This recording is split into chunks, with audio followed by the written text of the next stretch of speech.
to our webinar entitled Lakaw Cacao, on cultural management and good agricultural practices to begin the program in a few minutes.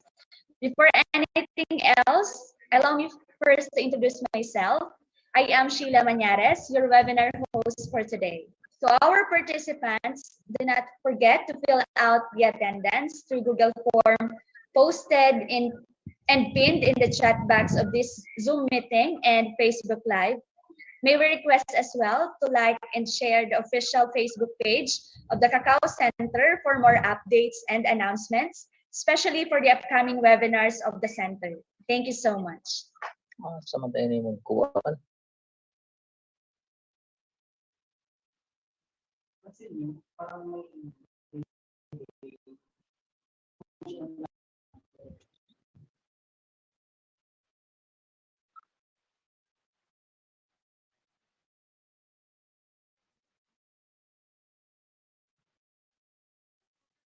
Once again, to our friends, do not forget to fill out the attendance through Google form posted and pinned in the chat box of this Zoom meeting and Facebook Live.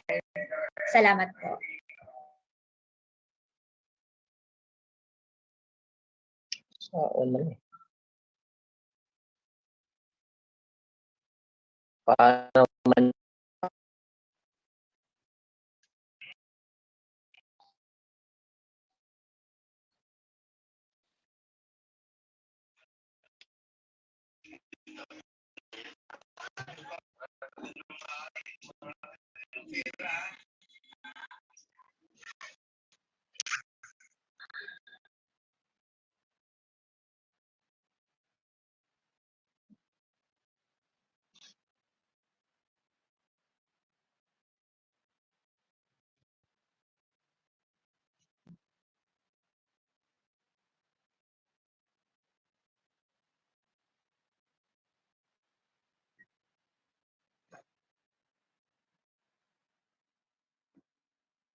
Good morning once again to our dear participants. The attendance link was posted po already in our group chat.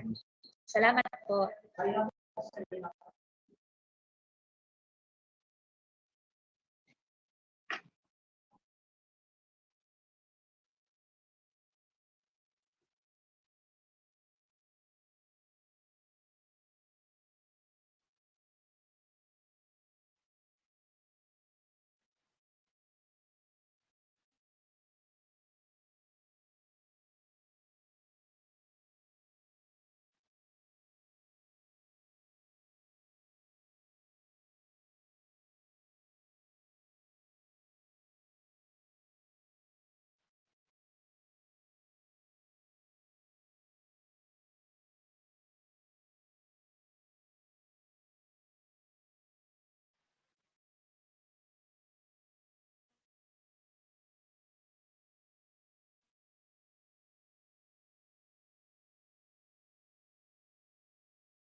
Get hectic.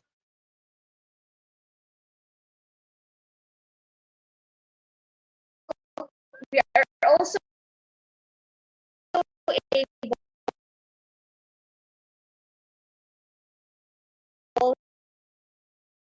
the individuals,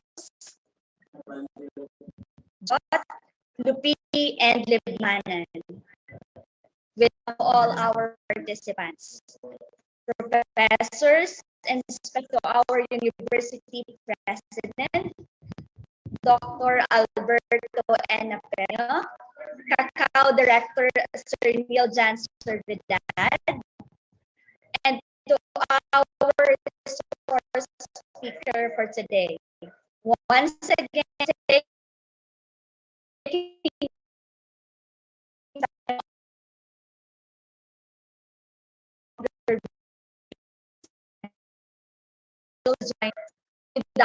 cultural management and good agricultural practices in cacao production. Now, let us begin the program with an opening prayer to be followed by the singing of the Philippine National Anthem, the ASEAN hymn, and the CBSUA hymn through an audio-visual presentation. It is my pleasure to welcome you all Dear to God, Lakaw Cacao thank you for the webinar on opportunity to cultural meet management together. and good agricultural Please help practices us in to come cacao together production. to make this Now, institution let us begin reflect the your program kingdom. with an opening prayer to be followed Breathe with the life into singing our of the Philippine ideas and National Anthem, decisions. the Help us ASEAN build hymn, a and the team that has CBSUA love hymn and through an respect at its audio-visual heart. presentation. Give us the strength to continue working for your kingdom in this time of pandemic. Lord, come give us the inspiration to be the best we can be. May we be a shining example of your goodness and truth within, wherever we are.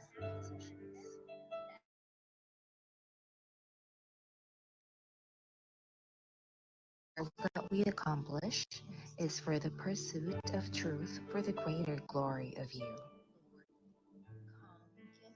We ask these things in your name. Amen.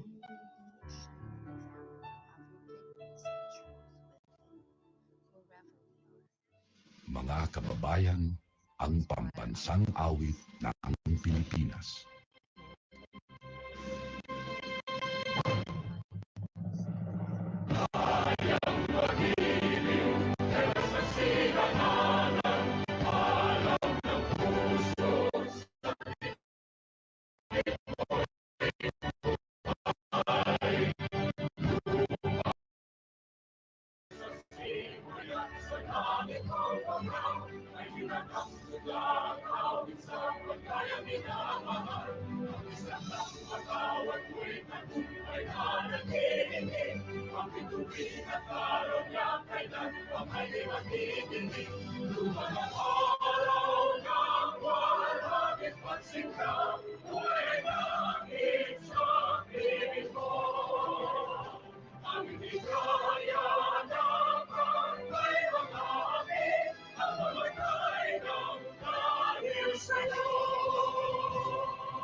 To kick off this morning's program, I am pleased to welcome the ever hardworking and enthusiastic director of the Cacao Center and one of the overall chairperson of the Lakaw Cacao, Mr. Neiljan Servidad, to deliver the opening remarks.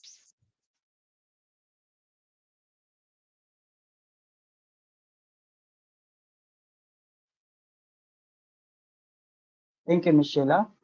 To our dynamic university president, Dr. Alberto N. Napelli, to the equally dynamic, supportive, and most of all, gorgeous Vice President for Research and Innovation, Dr. Ramona Isabel Ramirez, to the campus administrators of the four campuses of CBSUA, especially to Professor Zeus M. Losetano of Sipocot Campus, distinguished guests and resource speakers, different youth organizations, our invited farmers of local government unit of Libmanan, Sipocot, and Lupi, and to our hardworking cacao growers and processors across the Bicol region and in the country, good morning, magandang umaga, o mahay na aga sa ating lahat.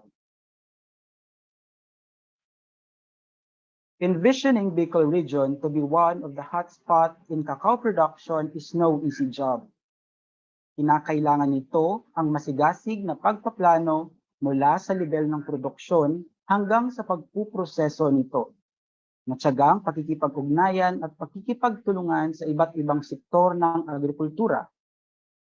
Napakalaking tulong ang ibinibigay ng Department of Agriculture at iba pang sangay ng gobyerno upang maisakatuparan ito. The academic institutions, such as CBSUA, plays a vital role in contributing to this undertaking. It promulgates various research, extension, as well as production to capacitate our community and other stakeholders with the know-how on sustainable farming. Natatandaan ko pa noon ang aking lolo ay matyagang gumagawa ng tableya at ibinibida ang kanyang mainit-init na sekwate. Indeed, there is a great global demand for cacao, and one good start is to look into the grassroots of cacao production, to know and apply various good agricultural practices and cultural management for sustainable cacao production. Hindi maikakaila at alam nating lahat na ang Davao Region ang tinaguriang cacao capital of the Philippines with over 80% of the country's total production o 1.78 thousand metric tons output. Sadyang hindi ito nakapagtataka dahil ang Pilipinas ay parte ng Cacao Belt dahil na rin sa climatic condition nito suitable for growing cacao. Lakaw is a Bicol term which means to walk or to travel. This activity was conceptualized primarily because the CBSUA Cacao Center would like to walk through the different provinces of the Bicol region and the country. Even if we are at the circumstance of this health crisis, it does not hinder our institution to delivering quality service to the community.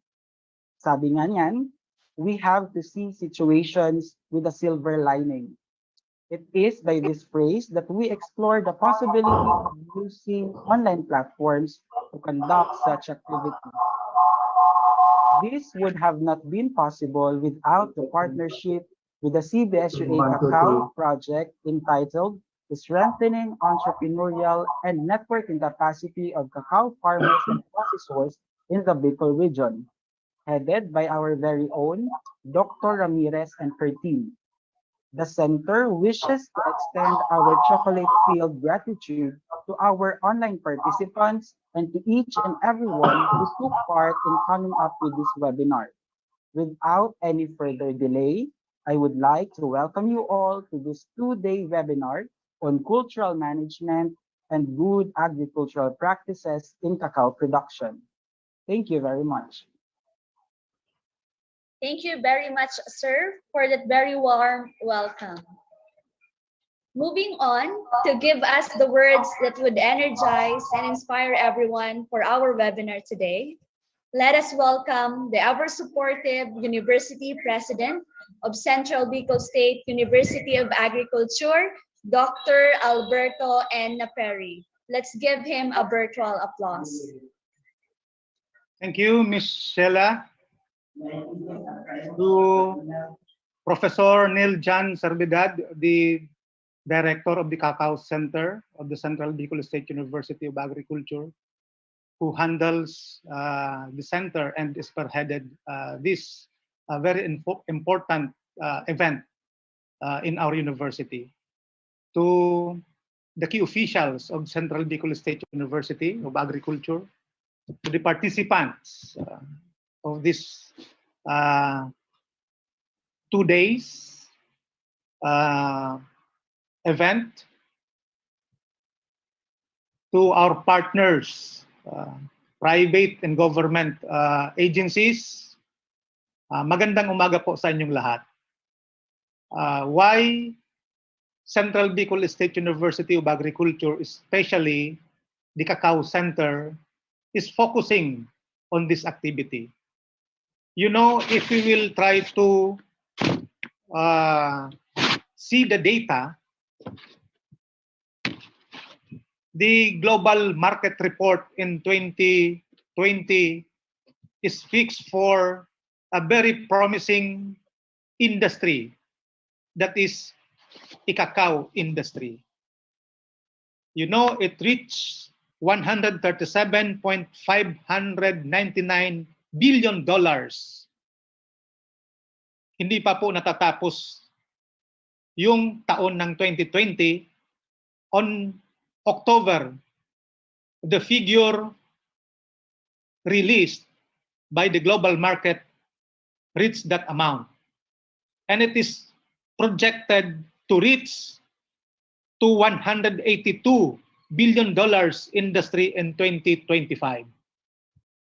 So ano po ang ibig sabihin nito?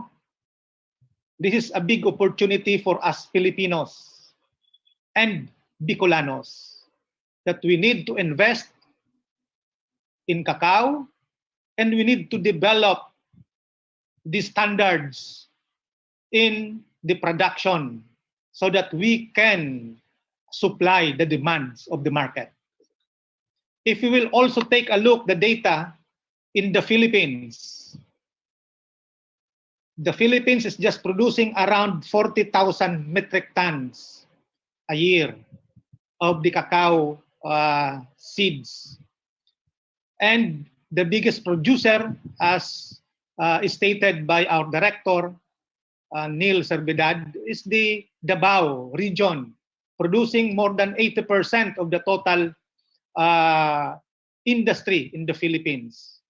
And you know, Bicol region, we are only producing 1% of the total productions of cacao here in the Philippines. So kailangan po talaga nating improve, not only here in Bicol region, but in other region as well.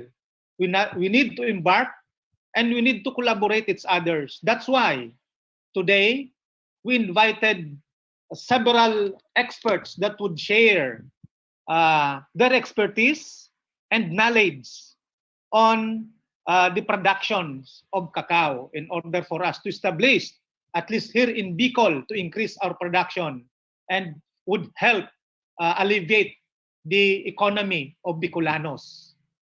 So uh, invited our partner in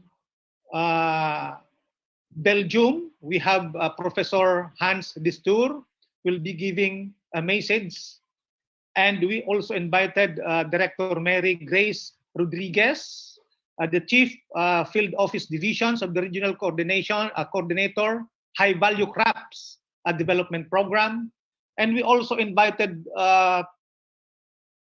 one of the very dynamic and young enthusiast advocate of cacao, Miss Lois Mabulo.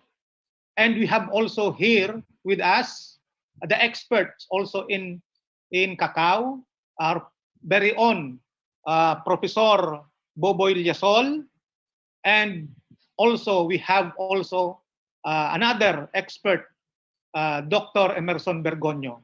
So we hope here in CBCUA that we can give you some tips or practices that we could adapt in order to improve our production in cacao. So again, I would like to express my sincerest gratitude to the team of CBCUA headed by Sir Neil Servidad and the rest of the key officials and personnel who helped in one way or another making this event a successful one. Sagabos po sa inyong lahat, ingat po tayong lagi, and mabuhay po ang Pilipino. Maraming salamat.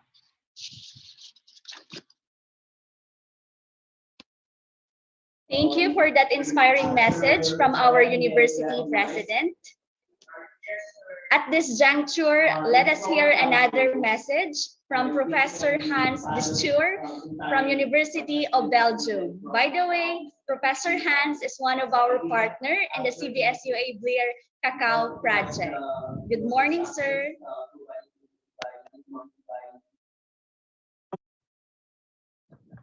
Good morning, everyone. It certainly should be a good morning for you, given what is at stake today. Well, for me, I'm still sleeping because it's 3 a.m. right now in Belgium. People must have introduced me already, I guess. I'm Professor Hans Stur, working at the Department of Agricultural Economics and collaborating with CBSUA.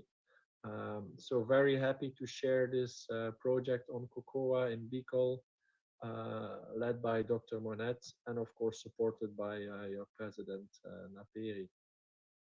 Very thrilled to see this webinar coming up today. I think this is really what is needed. We need to reach out, we need to generate impact. We can do a lot of research on cocoa, but if we are not connecting with the farmers and the processors in the region, the beneficiaries, we call them, well, then we're just doing research without any value, to my opinion. So that's not the case here. We're going to reach out. CBSUA is going to reach out. I reach out very briefly today with a short welcome, let's say, and thank you as well for participating. Well, I'm not in San Francisco, but you see this bridge over there, right? The Golden Gate Bridge. And I think the bridge is what we focus on here today. Huh? We try to bridge between universities, researchers, teachers, and the people in the fields, the cocoa farmers and processors. And I think such webinars should be a two-way communication where farmers and processors can be critical, can ask questions to bring the research up to a higher level, to bring the training up to a higher level. So very thrilled to see this happening. It's a bit a pity that I could not join. I'll try to come as soon as my university allows to go. But I think what I always do when I come to the Philippines, as I do to other regions, is of course I bring my own luggage, but I often take some empty luggages. Of course, not officially, but an empty luggage is really important. If you travel, you should always take an empty luggage, not for the gifts for the kids necessarily, but for the knowledge. If we're talking about collaboration here with universities, for the knowledge, the expertise, the experiences, the local context. So I bring luggage, I bring my own luggage of knowledge, but I definitely need more luggage to go back, right? And that's because especially for the Bicol region as well and the Philippines, I really love to work with the people over there. I have worked with other regions in the Philippines, but it's very nice to come to Bicol, and I think what I like the most is the drive and the ambition to do better, um, and on top of that, to do better together, right? Uh, so I think that's what this webinar is all about, trying to together come to a better situation for cocoa farming in the Bicol region. And to end with, I'm also very thrilled to see my master student who just graduated and did a master thesis about cocoa in the Philippines with a specific focus on Bicol and Tablea. So I cannot be there to eat chocolate, but at least someone will present the chocolate research we have been doing over there. And I think that is what should matter. We did very interesting research, which will be relevant for you and for the marketing of cocoa in the Bicol region. So let's not only appreciate what she has done, I guess, because she was the top student, she had the top score, but let's also think about, okay, how can we do something with the knowledge we receive here, not only from the master thesis student, but from all the people who will present. What is now helpful and valuable for me to bring back? Imagine that you also are now at a webinar with an empty luggage. What will you put in there today is what is important. So try to have that mindset, enjoy it. I'm pretty sure the weather must be better over there. So looking forward to meet you in person later on. Thank you very much, CBSUA, for organizing this. And if there's anything that you need me for, I will certainly hear from the colleagues I collaborate with. Thank you very much. Keep it safe and keep it up. Bye bye.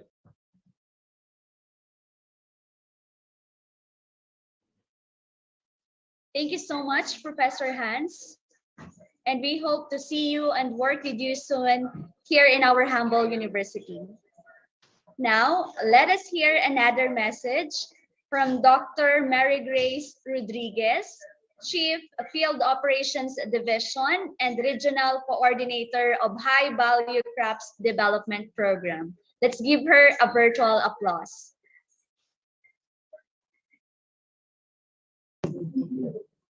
Good morning to each and everyone. On behalf of our Regional Executive Director, Mr. Rodel Peter Nilia, and our Chief of the Field Operations Division, and our Regional Coordinator for High Value Crops Development Program, I was tasked to give you a message where they are attending a very equally important activity, just like this activity. But before that, to the SUC President of Central Bicol State University of Agriculture, Mr. Alberto Enoki Laperi, DPA, to the Director of CBSUA Center for Cacao, Mr. Neil John Servidad, to the project leader of this activity, Dr. Ramona Isabel Ramirez, to the founder of Cacao Project Philippines, Ms. Luis Mabulo, to the lecturers, cacao stakeholders, farmers, and online viewers and participants. Good morning to each and everyone. By the way, I am Marikis Reforba, the Assistant High Value Crops Development Program Coordinator.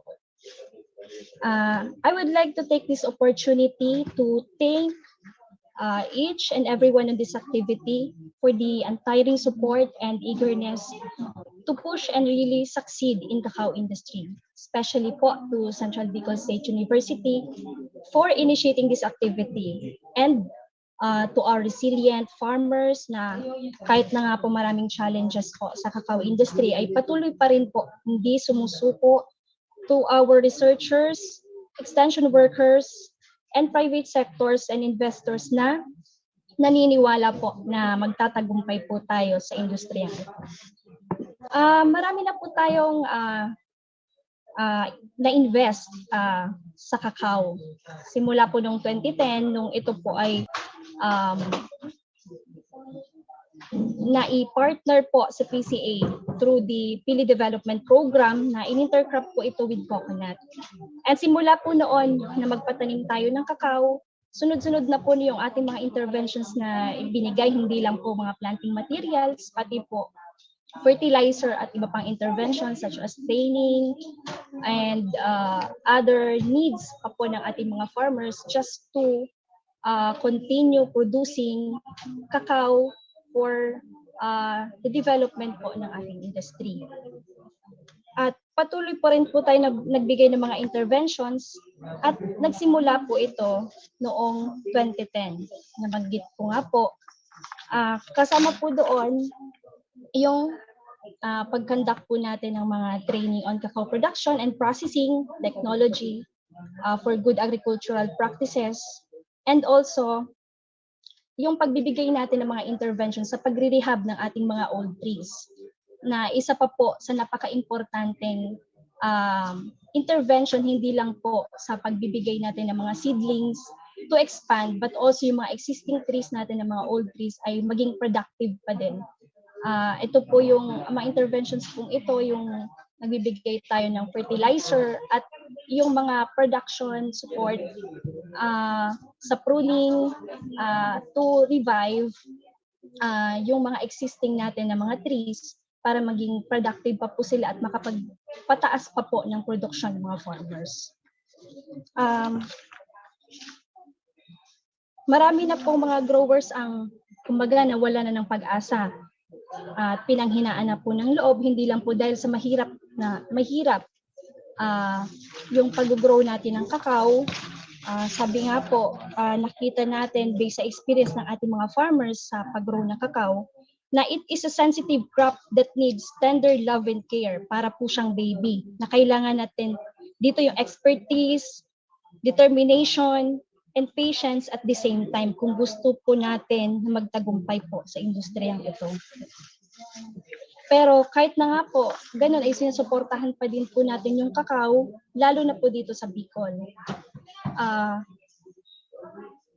Bakit po natin sinusuportahan yung cacao kahit na marami po tayong challenges na kinakaharap? Hindi lang po yung sa hirap ng pag-produce po ng cacao dahil nga po sa sensitive crop siya, kundi taon-taon po tayong dinadaanan ng bagyo. May mga farmers po na nagsasabi na hindi pa nga po nakakapag-produce ng marami yung kanilang tanim, ay dinaanan naman tayo ng bagyo. Kaya po, yun, may mga farmers po tayo talaga na kumbaga ay na-discourage po sila. Pero bakit po patuloy nating sinusuportahan yung cacao? Yan po ay dahil po sa inyo. Yung mga nakikita namin ng mga tao na nagpapakita pa din po ng determinasyon, pagmamahal po sa cacao, sapat na po yun na rason para po magpatuloy. Patuloy po tayo. At yung aangat po sa industriyang ito, yun pong masasabi natin na may mga ambisyon at determinasyon po sa cacao. Kami po sa Department of Agriculture ay maaasahan po ninyo at patuloy po tayong magtutulungan para po sa ikauunlad ng industriya, komunidad at ng ating pong rehiyon. Itinuturing po natin ang cacao na isa na po sa mga priority commodities po ng region. Simula po ng maging priority po natin yung pili, halos po mapangalawa na po itong cacao. Dahil marami po tayong mga farmers na nakikita na talagang gusto po na mag-invest at mag-succeed po sa industriyang ito. Kaya po hindi po tayo nawawala ng pag-asa. So, yun lamang po yung masishare ko. At again po, maraming salamat and good luck po sa ating lahat. And Good luck din po sa 2 days activity na ito. Sana po lahat ng mga participants ay makakuha pa po ng bagong impormasyon na ma-share po sa kanilang kapwa farmers and also yung mga extension workers na magbibigay pa po ng inspirasyon sa mga farmers. Thank you very much, and again po, good morning.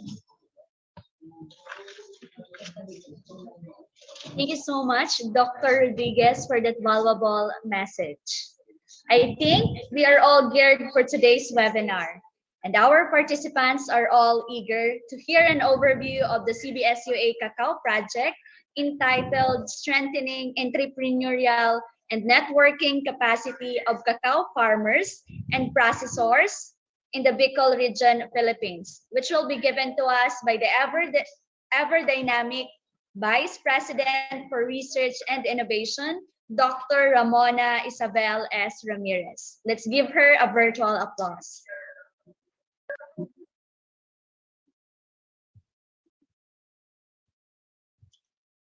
To the organizers and participants of this Lakaw Cacao webinar of the CBSUA Cacao Center, good morning to all of you.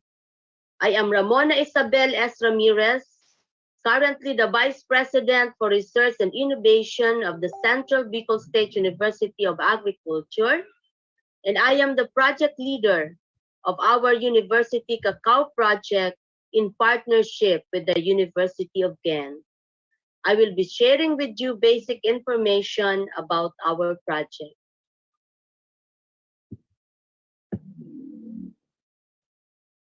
The project is entitled Strengthening Entrepreneurial and Networking Capacity of Cacao Farmers and Processors in the Bicol region, Philippines. The project will cover all the 6 provinces of the Bicol region. It was conceptualized in the light of this reality, that the large potential of the Philippine cocoa industry is still underexploited. The project aims to improve the livelihood of small-scale cocoa farming and processing households. And we will be doing that by improving their agricultural and post-harvest practices, as well as strengthening their entrepreneurial competencies. We will do it by collaboration through the use of digital media, peer training, and by involving the cacao farmers. It is a bularization and upgrading of tablea.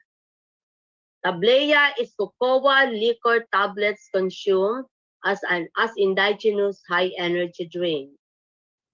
It will also involve exploring and optimizing its marketing strategy, especially among Filipino consumers. As such, the overall project objective is to strengthen the technical and entrepreneurial competence of at least 100 farmers from all over the region and support or create 10 new startup businesses on tablea processing. The specific objectives were to improve livelihood among smallholder cocoa farmers by improving their agricultural practices. We shall also stimulate startup businesses in cocoa processing. This is because we would like to respond to the Sustainable Development Goals.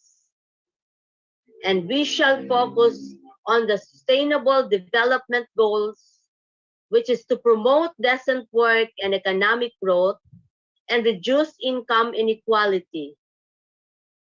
To further generate impact, this project specifically targets the poor region of Bicol, where the enormous potential for cocoa production is hardly exploited. The project shall harness the multidisciplinary expertise of the University of Ghent in Belgium, of an NGO coming from Belgium, Trias, of our university, the Central Bicol State University of Agriculture, and St. Louis University in Baguio.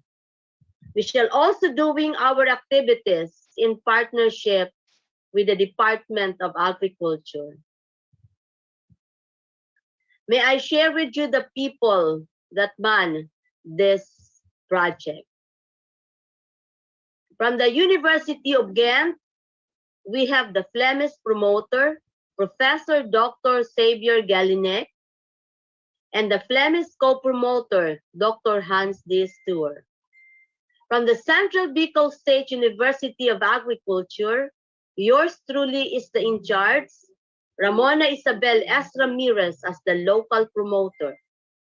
And we are being managed by our university president, Dr. Alberto N. Naperi, as the equivalent rector. We are also supported by the expertise of Professor Richelle Lamadrid as the local promoter here in the Philippines from the St. Louis University in Baguio.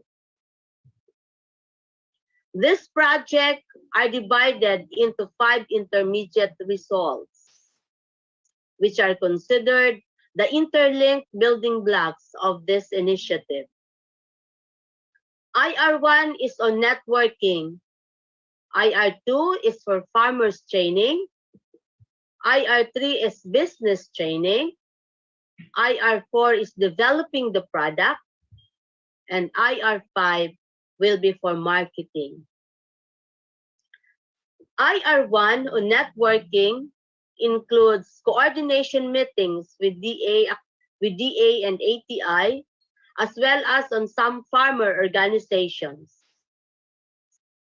This IR also includes developing farmer engagement protocol, set up efficient clustered communication platforms for farmer households, such as radio and social media. We also plan and organize on-site visits on farms in collaboration with DA RAPSI. We will do farm cross visits, and there will be quarterly meetings that we will conduct together with our stakeholders. IR2 is farmer training. This will involve documentation and carrying out baseline identification of current cocoa farming practices in the region. It will develop training module on cacao production, conduct trainers training among selected staff of CBSUA on good agricultural and post-harvest practices for an intention that these people may be able to help and assist us in the implementation of the project. We shall also train farmer clusters on good agricultural and post-harvest practices for cocoa and conduct field visits for the purpose of assessing post-harvest losses and effect of intervention. IR3 on business training will conduct baseline assessment and training needs assessment on entrepreneurship. Develop training tools, modules, and materials in cooperation with the University of Ghent, Trias, and St. Louis University. Conduct entrepreneurship trainings on farmer clusters and cocoa processors. Facilitate farmers' access to financing services and institutions, as well as evaluate the new knowledge and skills acquired by farmers and processors. IR4 will be developing the product.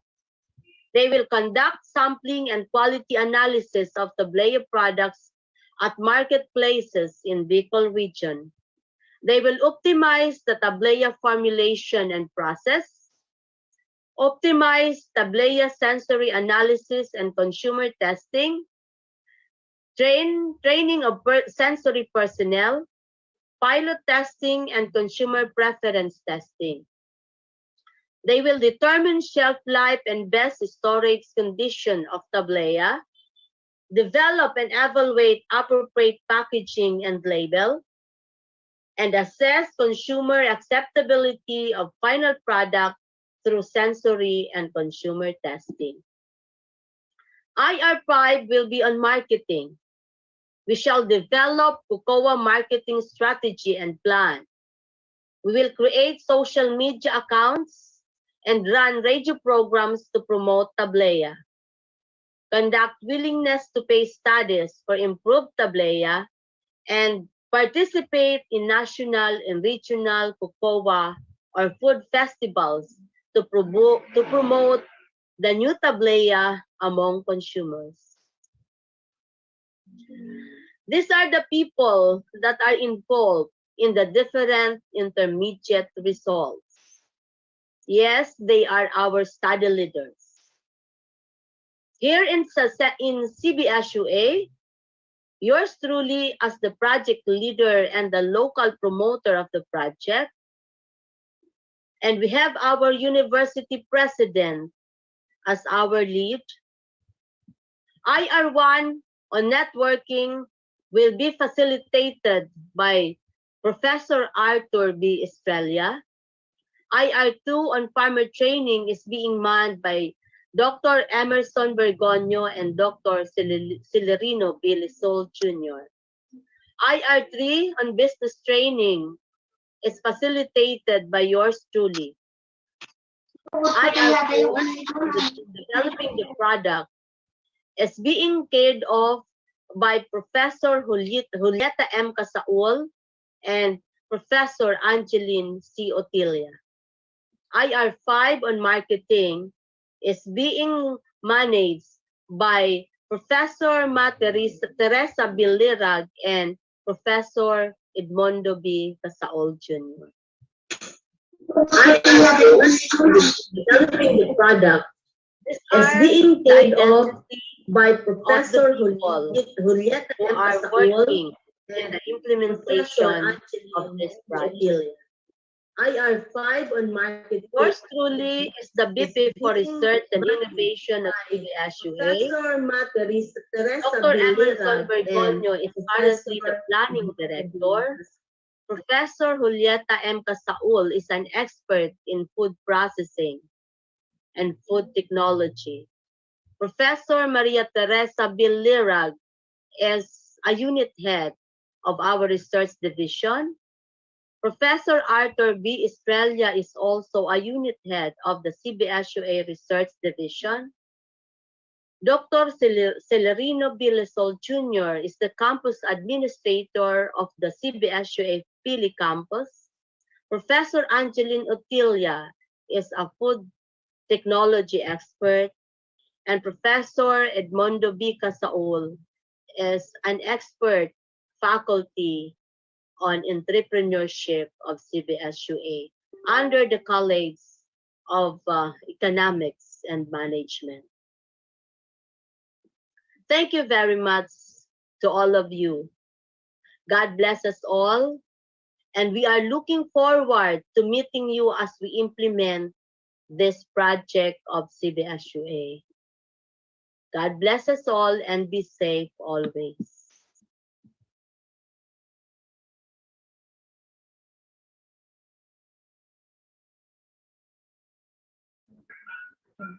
Thank you so much for the overview, Dr. Ramirez. To our participants this morning, we will just be enjoying to hear a success stories of some researcher. And this afternoon, we will have a lecture on good agricultural practices and silviculture. So we are hoping for your attendance until this afternoon. At this juncture, let us hear a success story to one of the Cacao Project researcher. But before that, let me give you a brief introduction of this amazing woman. She graduated her Bachelor of Science in Agribusiness at Visayas State University, Leyte, with a Latin Award as magna cum laude.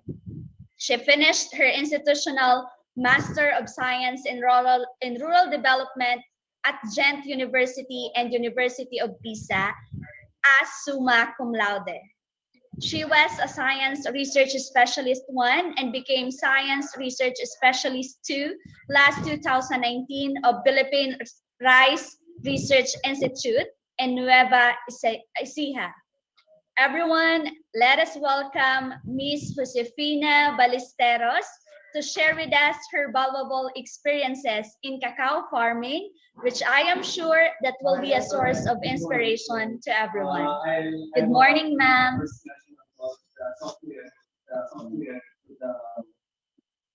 So, hi, hello, good morning, everyone. First of all, I want to thank Central Bicol State University and the Central Bicol State University of Agriculture and the Cacao Center for organizing today's event because I think this is highly relevant and timely. And before I'm going to start, I would like to ask the participants, why are you here in this webinar?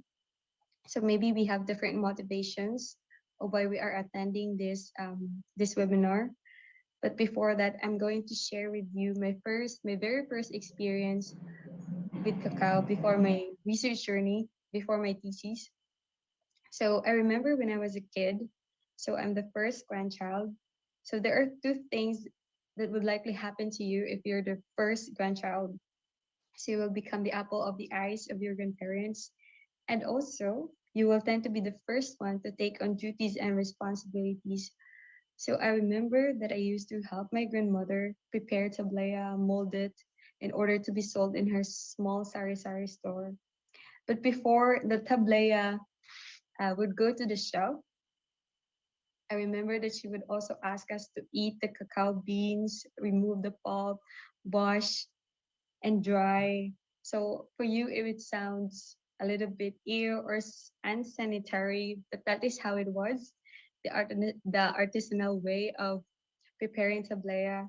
But besides the nostalgia and the fun memories that we have, maybe you are here in this webinar because the title Lakaw Cacao is so catchy and witty that you couldn't help yourself to attend, or that you want to learn how to cultivate cacao because you want to engage in a business or a chocolate business.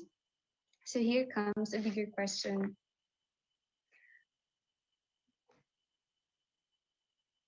Would it be a bitter or a sweet venture? So along the way, we will find out the answer to this question. And I have another big question. Does the Philippines have the edge going world class with cocoa? So when I was conceptualizing or trying to start my thesis, I have collected some interesting facts about the Philippine cocoa industry. So the first one is that we have a suitable agroclimatic conditions for cocoa production as we are located. The Philippines is located in the cacao belt, which is 20 degrees latitude north and south of the equator. So you can also see here some other countries in Latin America, in Africa, are also in the cacao belt. So the Philippines plans to compete to the international market by trying to produce a fine flavor cocoa beans. And I think we can as a country we can work on that because of this advantage of being in the cacao belt. Aside from that, I also found out that we have very talented farmers. So recently, our farmers from Davao and from other regions like in the north, Baler Aurora, and also in Negros, are recently being recognized as producers of high quality cocoa beans. So you can see here, Mang Jose Saguban from Davao, who went to Paris to receive the award himself. And the next one is that we have innovative chocolate makers in our country, craft chocolate makers in our country. So I think one of the pioneers in producing chocolates, high quality chocolates in the Philippines is the Malagos, who recently won 4 gold awards. And Also, if you know Dollar Rich, known as the Cacao Princess in Bohol, so she also received she or her products recently received awards for being among the world's best. And aside from that, many more awards came. So it's really a wave of international recognitions for us, for our country, and for our craft chocolate makers. So you can see here a lot of bronze, gold, silver, for Auro, for Theo and Philo.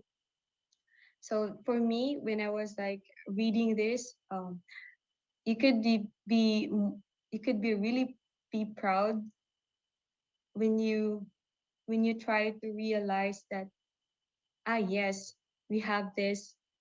Besides being in the cacao belt, we have this Filipinos, fellow Filipinos, that are really innovative and bringing prestige to our country.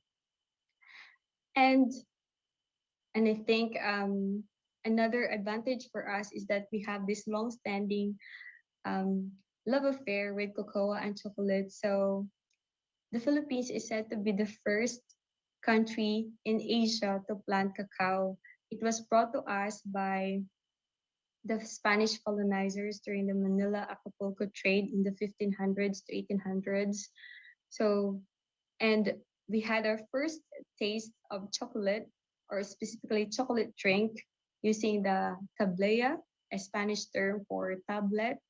So, so because of this, maybe all these things came up why the Philippine industry currently is having a moment. So all these awards, all these things that would add, all these things of being recognized is really something that we could be proud of. But besides those awards, or despite those awards, I would like to share with you this number. So can you guess what it is? 50,000 metric tons.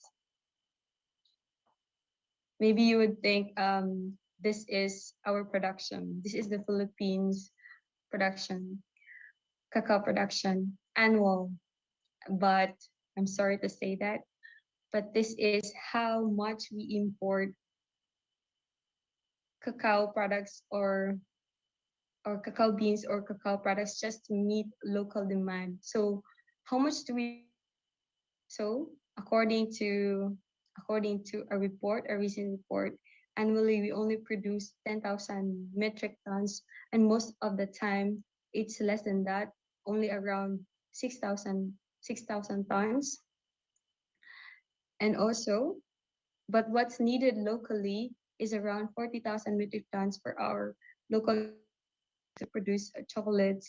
So you can see the gap, or the big discrepancy there. And besides that, we also have a little bit of a rocky road, because why we couldn't like leap, or we couldn't get that chance to improve, why it was difficult for us in the past decades to improve our cocoa industry, because of pests and diseases, and also typhoon. So I remember in during my data collection in Bicol, we really had a hard time trying to find enough amount of cacao so that we can produce enough sample for my research. So because of the typhoons, the cacao in Bicol fell off, the trees were damaged. So these are some things that are really hurdles for us, and also the lack of technical knowledge. But do not lose hope, because we also have a lot of opportunities ahead of us. So the growing middle class now in our country tend to increase the demand, the local demand for chocolate, especially that cacao or cocoa is considered nowadays as a health food. And also we have a strong government support for our cacao farmers and for the cocoa industry. So as a matter of fact, they developed this massive development plan for cacao, and they recently recognized cacao as as a high value priority crop. So we should take on those opportunities. I would say that the Philippines has a chocolatey competitive advantage. And for the second point, this is for specifically for Pico, more than just chilies from hotness to chocolatey goodness. So there is a question, does Biko have the potential to produce or to be known not just because of chili or pilis, but also for cacao? So how's cacao in Bicol? So you could see in the map the regions or the provinces that produced cacao. The data were from 2016. So the Bicol region produced around or less than 20 metric tons. So that was around 1% of the national, less than 1% of the national production, national cocoa production. But according to the development roadmap for cacao, that and the 2022 Cacao Challenge, Bicol should contribute 3% to the national production. So that is the target national production of 100,000 metric tons. So that would be around 3,000 metric tons. So uh, I think, or you would think that this is a long way to go, but be encouraged because according to a recent paper, it says that there is a high additional income or added value when you undergo through the value chain of cacao in Camarines Sur. So you would see here that the farmers and the tablea processors have the highest share of added value, followed by the traders. So that is something that would inspire you. So, and you could say that, oh, cacao production could be profitable in Camarines Sur. So keep inspired and maybe add a little more grit and you're good to go. And now I come to my thesis, to the results of my thesis that I am excited to share to you. So how much are you willing to pay? So this is the key question that I was always asking during my research.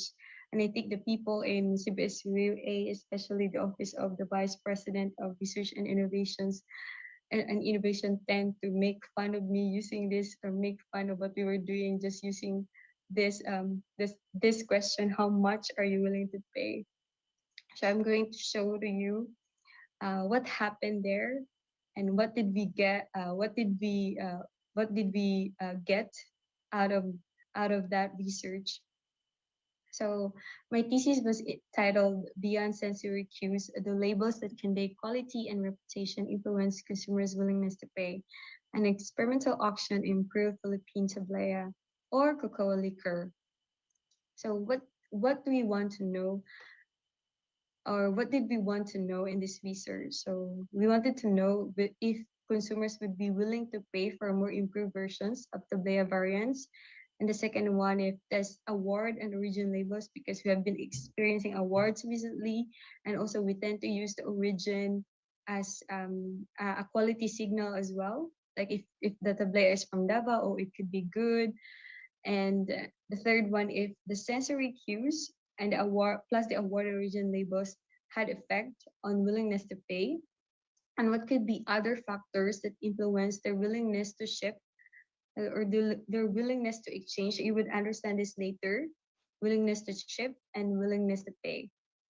So we conducted a study in Camarines Sur in Central Pico State University. I don't know if there are some participants in your webinar who used to be my participants also during the auction. So I would like to take this chance to thank you if you are here. So I had 220 participants in total. It became 204 when I removed incomplete data and the people who who tend to withdraw from the auction because of personal reasons. So I had in total 18 experimental auctions with 12 to 30 participants each session. So I have 4 tablea variants that I used for the auction. the Bicol Tablea. This is the improved version produced by the Department of Food Science, in CBSUA. And the conventional tablea. So this is the available tablea, the currently available tablea in the market. So that is about 44 pesos, one pack. So each pack of tablea was around 90 grams. So this serve as the endowment, or this is something, endowment mean that is something that we gave to the participants for them to exchange this to the more improved versions. So I will explain this better later on. And the other two were tablea made from Bohol and Davao. So the Bohol tablea was awarded by the Academy of Chocolate Gold last 2019, and Davao also the Davao tablea also won a Great Taste Award in 2020. So these were evaluated before having these awards. These tablea went to a rigorous um, check or evaluation from experts on taste, on flavor, and other aspects to consider it to be among the world's best. So the experimental auction. So here you can see here the conventional tablea and the more improved versions, the Bohol, the Bicol, and Davao tablea. So let us remember that both the conventional tablea and the Bicol tablea came from Bicol, but the difference is the Bicol tablea, we call it Bicol tablea, is an improved version. So the conventional tablea was like made of 12% cocoa, has a gritty texture, and already added with sugar. The Bohol, while the Bohol, the Bicol, and the Davao tablea are purely made of cocoa beans, and they had no added sugar. So we asked the participants during the auctions, would they be willing to shift or to exchange their conventional tablea to Bohol, Bicol, and Davao, and how much would they be willing to pay to exchange? So those were the questions that we asked them. So if they would be willing to exchange, so they would say, or they would bid how much they are willing to pay for Bohol. So each they would bid a certain amount for each tablea. And then I have 4 rounds. So first, the blind condition. So the participants did not evaluate the tablea as it is. Like they could see the the the tablea, but it was already prepared, or those tablea were already prepared as chocolate beverages.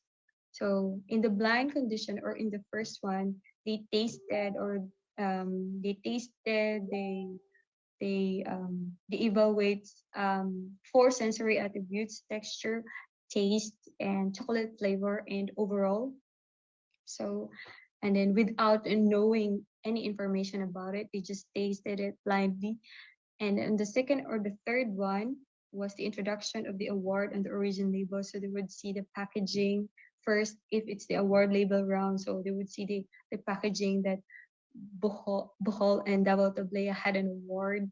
And in the origin label, they would also know the origin of the tablea, where they came from, where they were produced. And in the informed condition, so here they would know all information. They would also have another sensory round, and together with that, additional information such as the award. So in this round, they would already know, besides tasting, they would already know that this tablea had an award. For example, the Davao tablea, they would taste it, and they already know that this came from Davao, and this also had an award. And then, so this for the result. So how much did they like the chocolate beverage made from the improved Bicol tablea in comparison with other improved tablea? So here you will know. So first, the top one based on ranking, based on overall liking, Bohol ranked first. Second is the conventional tablea. Third is the Bicol improved tablea and double tablea. So it is around like 6 point plus something. So it's like um, between like moderately and like slightly. But for Davao tablea, you could see that it's just around neither like or between neither like slightly to neither like or dislike slightly. So at here you would be, it is, for me, this is a surprising result because how can the conventional tablea um, surpass or surpass the double tablea? So maybe because of the taste, what we realized together with the Department of Food Science, we realized when we first tasted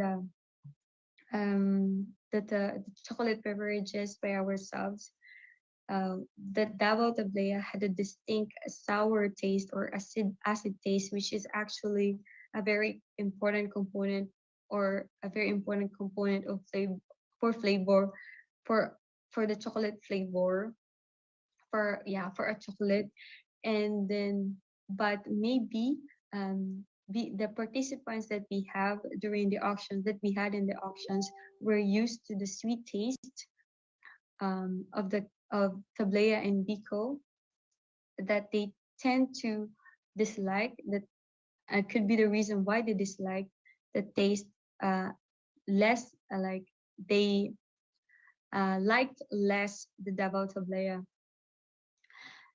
And that is without information round. So this is the result without the information. So during the blind sensory evaluation. But after being informed by the awards and the origin, so we could witness a change in how our participants rated the chocolate beverages. So with labels and info, Bicol moved up, also a conventional tablea a little bit, and Bicol tablea and Bicol improved, and also Davao. And the most pronounced shift or like increase in the rating was from Davao. So from neither like to this, from neither for around neither like or dislike, it became like around 6, like 6.1. So like slightly, but the same, we could witness the same ranking. Bohol is still the first. Second is the conventional tablea, and the third one is the Bicol improve, and the last one was Davao. But you could already see here that people change their rating just maybe due to the, and could be due to the information that they got, such as the awards and the information and the origin information. And then how much are they willing to pay more for the Bicol tablea? And this is the case during no information or during the blind condition. So first for Bohol, you would see that the participants would be willing to pay additional 53% from the 44 pesos in order to exchange their endowed tablea to Bohol tablea. And for Davao, they would be willing to exchange by paying 50% premium, but um and the highest was the Bicol tablea. They would be willing to pay 56% premium to exchange their endowed tablea to the Bicol tablea. So that is something that we could be happy about for you there in Bicol. And for additional explanation and the impact of origin and award labels on willingness to pay, you could also um, see in the graph, wait a little bit, that during uh, the informed condition, the willingness to pay of the consumers or the participants were higher during the blind condition. So eventually, after being informed of the award and origin labels, they tend to increase their the premium that they would, I mean, their willingness to pay more for the tablea variants, for all tablea variants.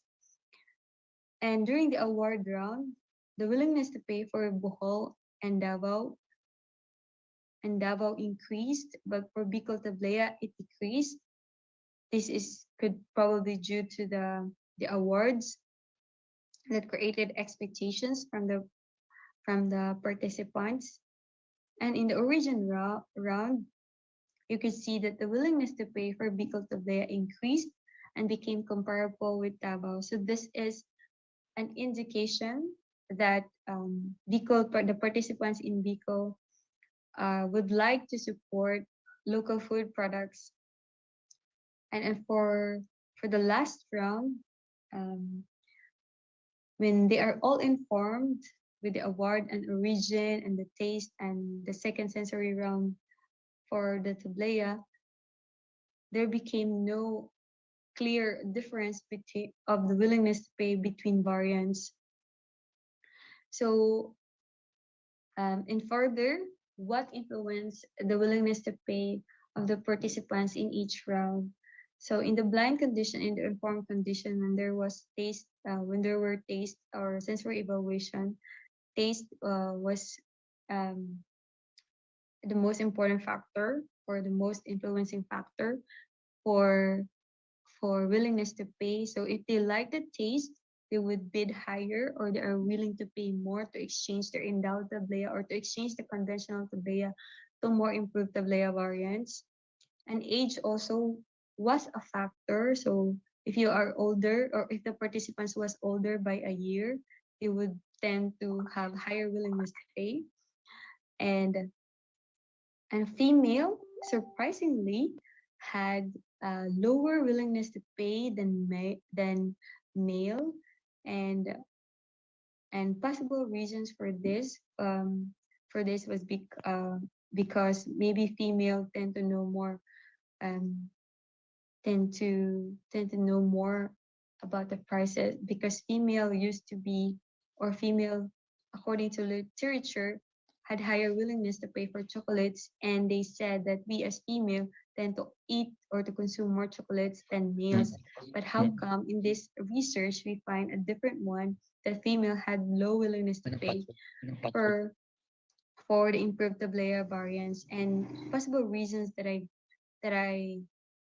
that I have for this is could be that female um, because female shoppers, according to a survey, tend to be more pragmatic or tend to be more price conscious and need more or a lot of information before being convinced to buy something. So maybe after tasting or like especially in an informed condition round, they were not really highly convinced even if given the award and origin label. So that they tend to rate to have a lower willingness to pay. And also for dark chocolate consumption, so if a participant tend to be consume dark chocolate more frequently, they would have they would likely have higher willingness to pay for the improved tablea variants.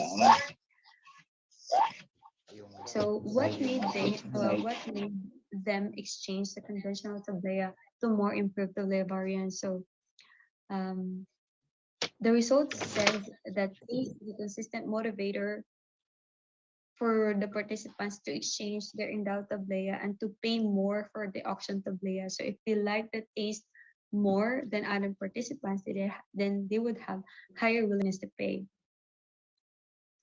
So for the conclusions of my study, so the participants generally exhibited willingness to pay a price premium, and the award and origin tend to enhance consumer liking and product value. So this could be and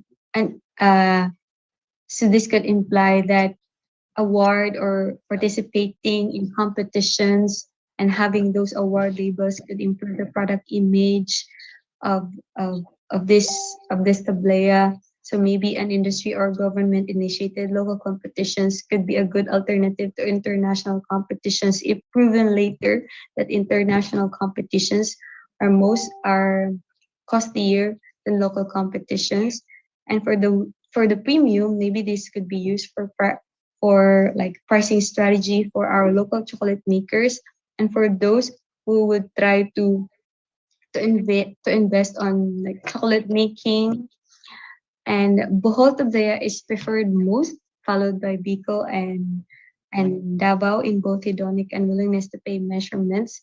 So and also taste matters the most. So this information we could use this to know or to know more, dig deeper on what's on Bohol Tablea that they like most. So we could like um, improve our Bicol Tablea further, and also to suit the taste of the Bicol consumers. And and taste matters the most. So this could also be used as a labeling strategy. So for example, if the participants like um, a bit of a bitter or a roasted taste in the chocolate beverage made of tablea, then maybe they could label their tablea as tastefully roasted, something like that. And now, and as the end of this presentation, I would like to give you some takeaways. Um, so you could see after all of the uh, after after all that I have said, so we could say that Philippine cocoa can be world class because we tend to have world class farmers, world class chocolate makers, and also Bicol has a potential. Maybe it is a long way to go, but yes, um, we could be there. And premium Bicol Tablea or chocolate Bicol chocolates can be a sweet venture in the future. So I hope that the seminar or the information that you will get during the seminars would help you in your future ventures, and that the research that I shared would be helpful for you. And so thank you so much for listening and enjoy the rest of the webinar.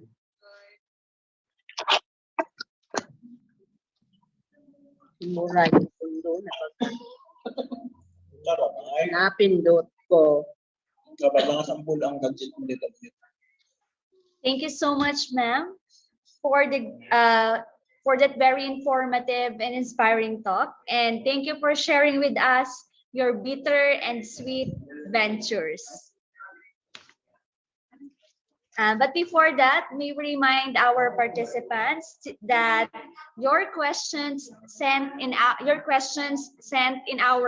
chat box will be answered later this afternoon for our open forum. Again, to our dear participants, your question which was sent in the chat box of this Zoom meeting will be answered later this afternoon. Thank you. And as a token of our appreciation for your time, ma'am, it is my pleasure to present to you the certificate of commendation awarded to Miss Josefina Ballesteros. Allow me to read first the certificate.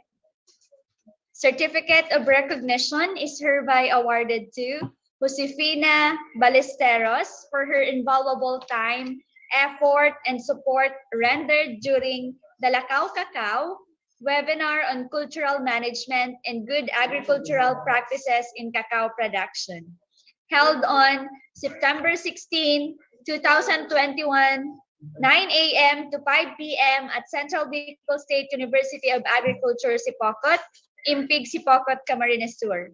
Given this 16th day of September 2021 at Central Bicol State University of Agriculture, Sipocot, Impig, Sipocot, Camarines Sur. Signed, Dr. Alberto N. Perry, our SUC President 4. Let's give her a virtual applause.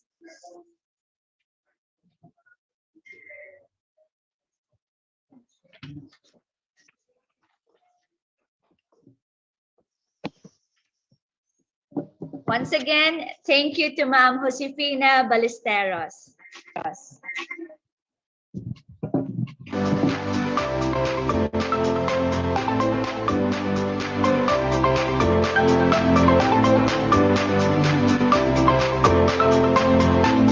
That concludes.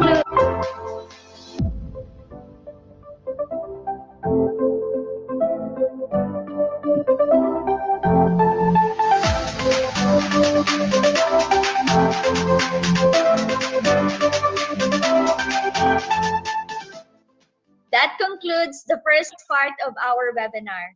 To our participants, we will be seeing you this afternoon at exactly 1 p.m. for the continuation of our webinar. Thank you very much. By the way, the topic that will be discussed later this afternoon will be about good agriculture practices and silviculture in cacao production, to be given to us by Dr. Celerino Lisol. Once again, see you this afternoon at exactly 1 p.m. God bless you all and happy lunchtime. But before that, may I request our participants to open their camera for a documentation.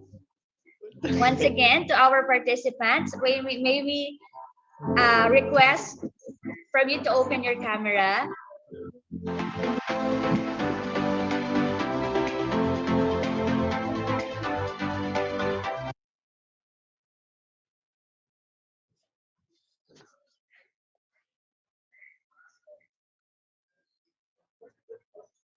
One, two, three. One more. Please smile. One, two, three. Thank you so much to our dear participants. Once again, see you this 1 p.m.